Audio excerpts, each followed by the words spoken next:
Welcome to r/payback. I'm 25, a young woman who's still figuring things out but feeling pretty comfortable in my current life. I've been working as a graphic designer for a small marketing firm for a few years now, and though I'm not exactly where I want to be professionally, I'm getting there. I have a tight-knit group of friends and a family who supports me. Life, for the most part, is predictable, steady, a bit routine, but comfortable. Then there's Mark. We've been together for almost 3 years now, though it feels like it's been both much longer and barely any time at all. We met at a friend's party, and from the moment we started talking, there was a connection.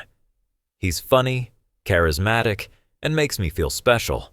He's 27, works in sales, and has this easy confidence about him that makes him irresistible. We've had our ups and downs, but I thought we were on solid ground. Arguments are normal, right? We fight, we make up, and everything moves forward. Nothing too serious, no red flags. I didn't see it coming, the sudden shift in the air. When I think of us, I picture a couple who knows each other well. Sure, we don't share every thought, but that's just the nature of being individuals. I thought our relationship was mostly stable. Maybe it was the comfort of routine, or maybe it was blind optimism, but I trusted him. We were happy, or at least I thought we were. But things started to change over the last few months. It wasn't anything obvious at first, just small shifts that I shrugged off as part of life. He became more distant, emotionally, not in the overt way where he would shut me out, but in this quiet way that felt almost imperceptible. We'd be in the same room, but it was like I wasn't really there. It started with little things. He was spending more time on his phone, always checking it when we were supposed to be hanging out, his face glowing in the dark while I tried to fall asleep next to him. At first, I thought it was just work stress or maybe an old friend texting him, but then I started to notice how protective he was of his phone. He'd pull it away if I reached for it, or he'd quickly swipe through his notifications when I walked into the room. It was subtle, but it didn't sit right with me. He also became increasingly irritable. What once felt like easygoing banter turned into tense exchanges over nothing. A small joke would set him off, and a mild comment could send him into a defensive frenzy. I found myself walking on eggshells more often than not, choosing my words carefully, wondering if today would be the day something small would blow up. This wasn't the guy I'd fallen for. This was a stranger, and I wasn't sure how to reach him anymore. And then, it happened. It wasn't anything dramatic, but it was enough to throw everything into question. I was sitting on the couch, scrolling through my own messages, when I glanced over at Mark's phone lying on the coffee table. It buzzed. A message from someone named Sarah, a female coworker of his. I almost didn't want to look, but my curiosity got the better of me. It wasn't anything overtly sexual, just a string of messages that seemed casual at first glance. But the tone, it felt off. The words were friendly, sure, but there was an underlying flirtation that I couldn't ignore. I froze, reading the message over and over, trying to make sense of it. It wasn't explicit, but the way she signed off with "talk soon" sent a chill down my spine. It was subtle, but it struck me in a way I couldn't explain. I didn't want to jump to conclusions, so I waited for the right moment. Later that night, as we sat at dinner, I brought it up. "Hey, I saw a message from Sarah on your phone earlier," I said, my voice calm but betraying a hint of nervousness. It seemed a little flirty? His face changed immediately, his jaw tightening. "What are you talking about?" he snapped, clearly defensive. "It's nothing, just work stuff." But his tone, the way he avoided eye contact, it felt off. I could tell he was hiding something, but he wasn't going to admit it. The conversation spiraled from there, and I could feel my heart racing, the familiar tension in the air. I wasn't sure if I was overreacting or if something deeper was going on, but in that moment, I knew things would never be the same. As soon as I mentioned the message, the air shifted. Mark's eyes darkened, his body tensed. The calm facade that I had hoped for crumbled as his voice rose. "You're being ridiculous," he snapped. "It's nothing, just a text. You're being controlling." I tried to stay calm, but the more he dismissed my feelings, the more I felt this knot tightening in my chest. "I'm not being controlling, Mark," I said, my voice shaking slightly. "I just want the truth. You've been acting strange lately. What's going on?" His response was quick and harsh. "You always think there's something wrong. You're paranoid. It's like you want to find a reason to make me the bad guy." I felt the tears welling up, but I refused to cry. Not now. "I'm just asking to see more of the messages, that's all. I need to know what's going on." Before I could even finish my sentence, I reached for his phone on the table, my hand trembling. But as soon as my fingers brushed the screen, he yanked it away from me, his hand firm and quick. "Stop! You don't trust me, do you?" His voice was venomous now. "You're so damn paranoid, and now you want to invade my privacy?" The sharpness of his words stung. I backed away, but something in me snapped. "If you have nothing to hide, then why won't you let me see?" I demanded. He glared at me, fury in his eyes. Then, without warning, he shoved his phone into his pocket, stood up abruptly, and stormed out of the room, slamming the door behind him. My heart pounded, and the sound of his retreating footsteps only made me feel smaller, more helpless. I tried to breathe, but the air felt thin and suffocating. My pulse was racing, my thoughts scattered. I couldn't believe how quickly this had escalated. I needed space, time to think, but that's when I heard the door open again. Mark stepped into the room, and my blood ran cold. He was holding a baseball bat. It was an old wooden one, the kind you might find in a dusty corner of a garage. But now it looked like something far more dangerous in his hands. The bat was gripped tightly in his right hand, the wood gleaming in the dim light. His arm was stiff, and the way his fingers clenched around the handle made it clear he wasn't holding it casually. His face was red, eyes wide with a mixture of anger and something darker, something unrecognizable. His body language was rigid, and the air felt charged, like something was about to snap. My heart skipped a beat, and in that instant, I froze. The room felt smaller, the walls closing in around me. I couldn't process what was happening. My brain screamed at me to run, to fight back, but my legs were leaden and my hands shook uncontrollably. I stood there, motionless, staring at him. Was he going to hit me? The thought lodged itself in my chest like a splinter, a constant, piercing fear. My mouth went dry and my eyes flicked from his angry face to the bat, back to his face. Every instinct in me told me to move, to do something, anything, but I couldn't. It was like I was paralyzed by the intensity of the moment. Mark didn't move. The bat hovered in his hand like he was waiting for something, for me to speak, for me to make a move. I had no idea what he was thinking, but I could see the madness in his eyes, and it terrified me. Then, in an instant, everything changed. Without warning, Mark dropped the bat. It fell to the floor with a heavy thud, the sound echoing through the silence like a gunshot. He muttered something under his breath. Words I couldn't quite make out. Something about how he didn't mean it. He didn't look at me, didn't offer an apology. Instead, he walked past me, his steps slow and deliberate, like he was trying to erase the moment, to make it seem as though nothing had happened. I couldn't process it. I stood there, still frozen, my body shaking. The sudden drop of the bat left me dizzy, my breath coming in shallow gasps.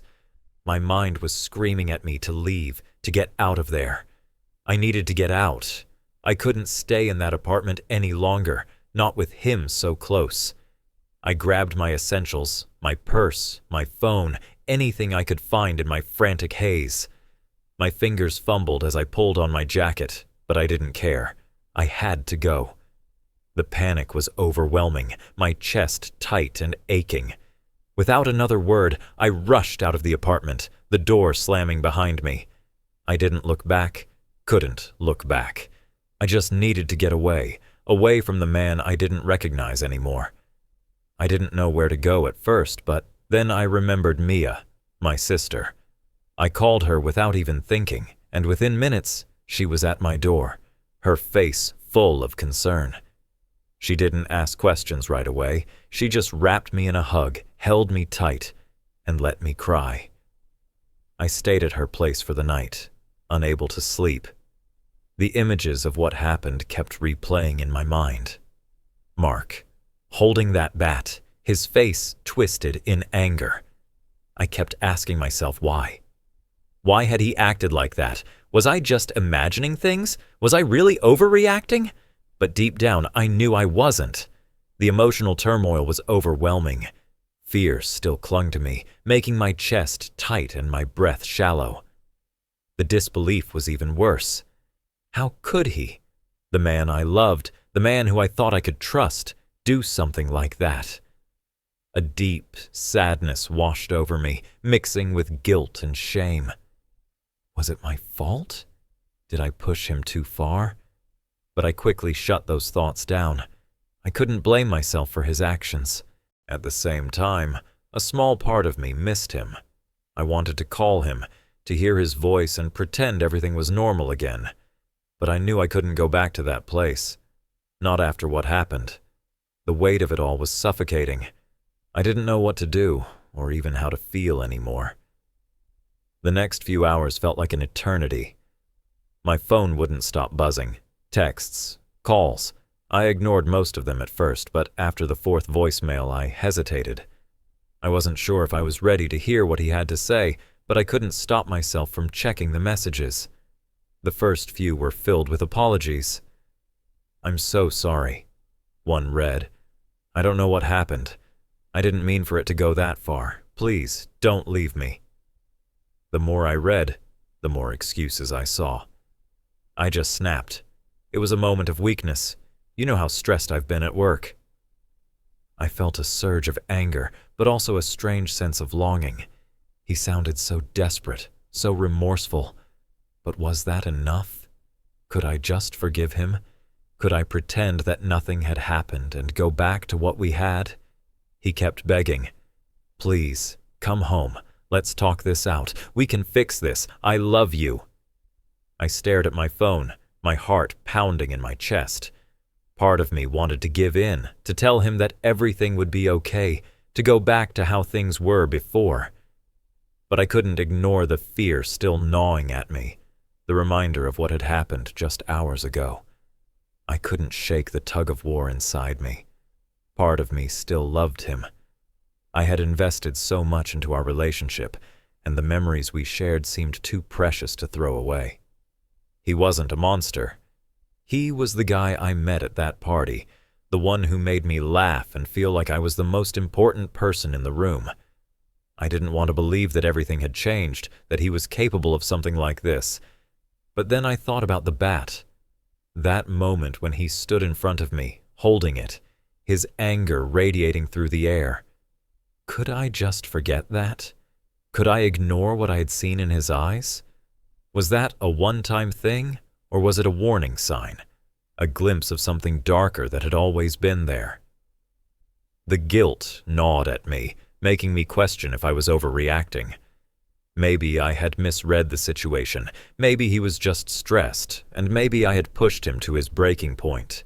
But the deeper fear, the fear that this could happen again, that I could go back and find myself in that same place, that was stronger than any guilt I felt. I wasn't sure if I could ever feel safe with him again. I sat in Mia's living room, staring at my phone, torn between the love I still had for him and the voice in my head telling me to run far, far away. As I sat there, staring out the window, my mind began to replay the moments I had brushed off, the ones I had told myself were just misunderstandings or temporary lapses in judgment. The more I thought about it, the clearer it became. He had always had this subtle way of shifting the blame onto me, of making me feel like I was the one causing the problem. I'd just never recognized the pattern before. There was that time when I got upset because he canceled plans with me for the third week in a row. He told me I was overreacting, that I was being too needy and controlling. I remember feeling guilty for wanting to spend time with him, thinking maybe I was being unreasonable. And there was the time we had a disagreement about something small, and he raised his voice. It wasn't a full-blown argument, but the way his tone shifted, the way he looked at me, it felt like a threat, a quiet one. I had brushed it off, telling myself he was just blowing off steam. Looking back, I see it now. These weren't isolated incidents. There was always a tension, a subtle manipulation, and those moments of quiet anger when he'd snap or make me feel small weren't just moments of stress. They were his way of testing boundaries, of pushing me into submission without me even realizing it. This wasn't out of character for him. It was part of a pattern I had been too afraid to recognize. That evening, I called Mia again. She'd been so patient with me, and I needed to hear her thoughts. Something, anything to help me make sense of everything. I told her about the messages, the bat, the way he tried to justify it all with excuses. I broke down, unsure if I was overthinking things. Her response was clear and unwavering. "You're not overreacting, and you're not crazy. What happened wasn't okay, and you're not safe with him. I'm really scared for you." Mia's words hit me harder than I expected. It was like a wake-up call. She wasn't the only one who was concerned. When I spoke to a few close friends later that week, they echoed her sentiments. They told me the same thing. "You need to leave. This isn't just a fight." He crossed a line. They didn't have all the details, but they could see it. They could feel it. They weren't as emotionally tied to Mark, and they saw it clearly. The warning signs, the manipulation. And for the first time, I truly saw it too. I spent hours turning the idea over in my mind. If I went back to him, I would be walking into a life where trust had been shattered, where my safety wasn't guaranteed. I thought about what would happen if I stayed. The long-term emotional toll, the way I'd have to tiptoe around his moods, the constant questioning of whether I was enough or whether he would break again. I couldn't keep living like that. Love shouldn't feel like fear. It wasn't just about the physical danger. It was the emotional strain, the constant manipulation, the erosion of my self-worth. I'd tried so hard to make it work, but I had to face the truth. I wasn't safe anymore. The decision was clear. I couldn't go back. Not to him. Not to that version of myself. I've decided not to return to Mark. After everything, I can't ignore the reality of what happened. I'm planning to seek therapy, to figure out how to rebuild my sense of self and heal from this. I still love him. I think I always will. But I can't let that love blind me to what's best for my safety and well-being. Thank you, Reddit, for your support and for helping me see things more clearly. I'm unsure of what the future holds, but I know one thing. Love should never feel like fear. That wraps up today's episode of r/payback. If you enjoyed the ride, don't forget to subscribe for more epic stories.